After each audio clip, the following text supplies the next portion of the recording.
Hey everyone, welcome back to our channel.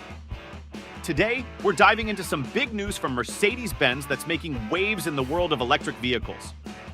So, you might have heard about the new electric G-Class from Mercedes, right?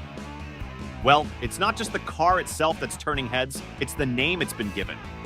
Instead of going with the expected EQG, Mercedes has opted for the slightly clunkier G580 with EQ technology. And while the name might not roll off the tongue as smoothly, it actually signals a significant shift in how automakers are approaching their electric offerings. You see, when electric cars first hit the scene, automakers often gave them their own distinct branding. Think BMW's i-Series or Volkswagen's ID line. These names were meant to set electric models apart from their gas-powered counterparts.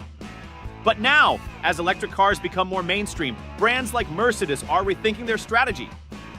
Instead of emphasizing the electric part of the equation, they're focusing on integrating electric technology seamlessly into their existing lineup.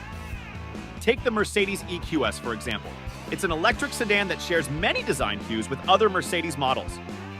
By dropping the EQ badge from the G580, Mercedes is signaling that electric cars are no longer niche. They're just another option in their lineup. And Mercedes isn't alone in this shift. BMW and Volkswagen are also reevaluating their electric branding strategies. The next BMW 3 Series, for instance, will offer both electric and gas-powered versions, with subtle badging to differentiate between the two. So, what does all this mean for the future of electric cars? Well, it's a sign that electric vehicles have truly gone mainstream. As more automakers integrate electric technology into their lineup, the distinction between electric and gas-powered cars will become less pronounced. So, while the name G580 with EQ technology might take some getting used to, it's a clear indication that electric cars are here to stay.